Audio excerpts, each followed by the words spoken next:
자, 그럼 이제 참고 삼아 직전에 살펴봤던 이 참인 명제의 역은 일반적으로 성립하지 않겠다는 것과 그 다음에 상황을 좀 특수하게 가져가서 이 함수 fx가 만약에 상수 함수가 아닌 다항 함수라 그러면은 이 참인 명제의 역이 성립하게 된다는 걸 좀 짚고 넘어갈 거거든요. 우선은 이 동그라미 1, 2번 내용에 역은 일반적으로 성립하지 않겠다는 거를 자, 아래쪽에 준비된 발레와 함께 먼저 확인을 좀 해볼게요. 이 함수부터 좀 예를 들어 보겠습니다.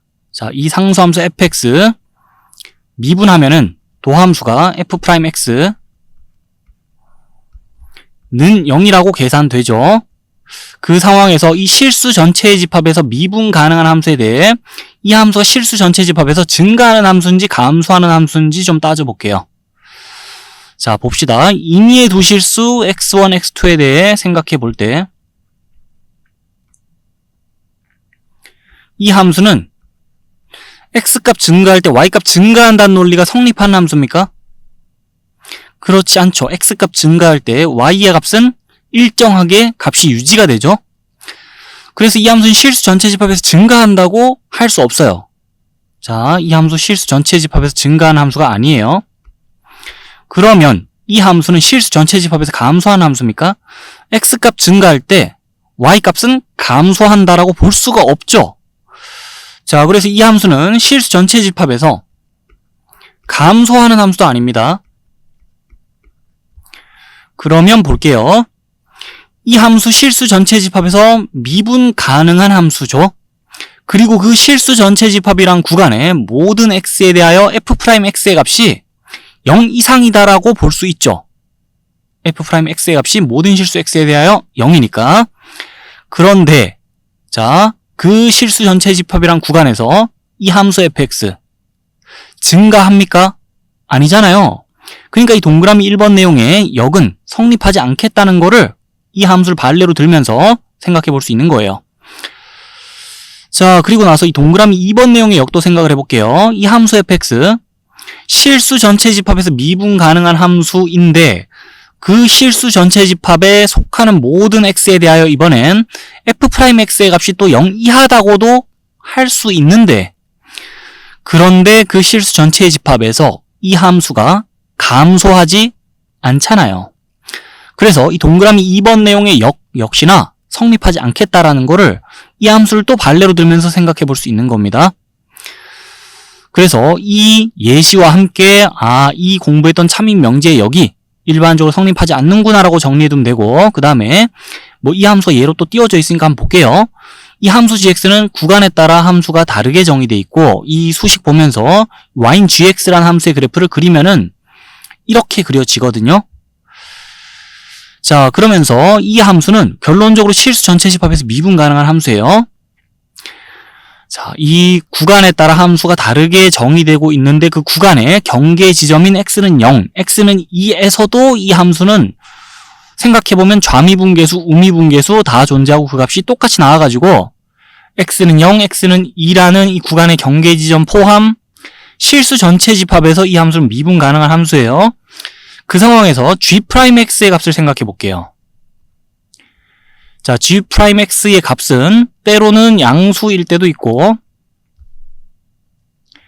때로는 0일 때도 있고 자, 그러면서 g'x의 값이 모든 실수 x에 대하여 0 이상으로 계산이 되거든요. 실제 이 식과 함께 여러분들이 계산해보면 자, 이 범위 안에서 도함수의 값이 계산된다는 걸 알 수 있는데 그럼 보세요.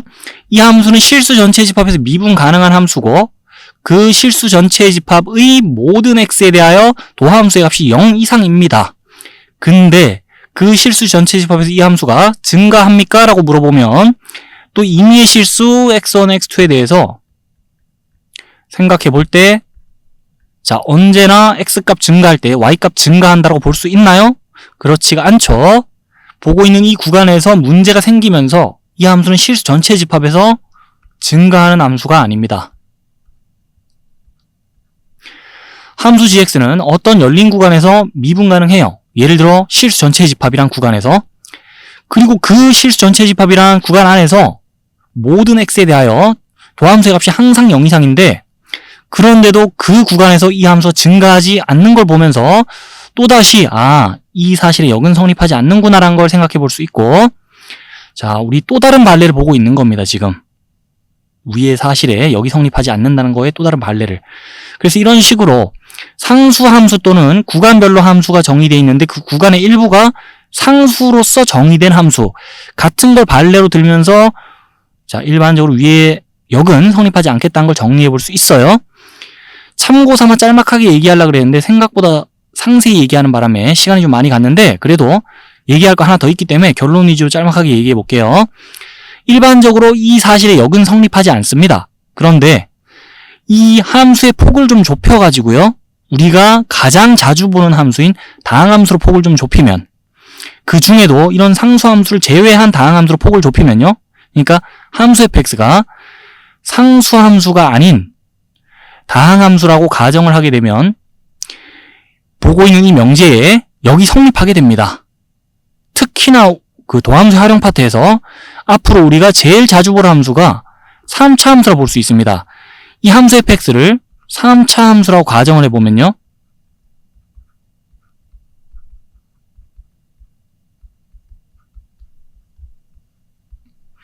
이 함수 fx가 증가한다는 조건과 f'x의 값이 0 이상이라는 조건이 서로 필요 충분의 관계에 놓이게 된다는 거예요.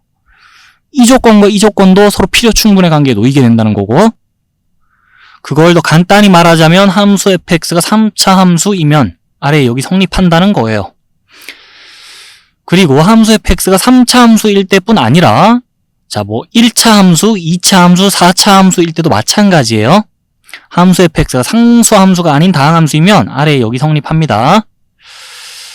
여기에 대해서는 그냥 결론 위주로 이 정도 얘기하고 넘어갈 건데요. 이 3차 함수에 대해서는 3차 함수의 그래프에 대해서 뒤에 가서 정말 자세하게 공부하는 시간이 있을 텐데 그때 가서 왜 3차 함수에 대해서는 이 명제에 역이 성립하게 되는 건지, 왜 이 조건과 이 조건이 또 이 조건과 이 조건이 서로 필요 충분의 관계에 있게 되는 건지를 납득해 볼 기회가 뒤에 가서 있을 겁니다. 그때 가서 더 자세히 생각하기로 하고, 자, 정리하고 넘어갑시다. 일반적으로 이 공부했던 명제에 역은 성립하지 않아요. 그런데 그 함수의 폭을 이렇게 좁혀서 얘기할 것 같으면 이런 함수에 대해서는 이 명제에 역이 성립하게 됩니다.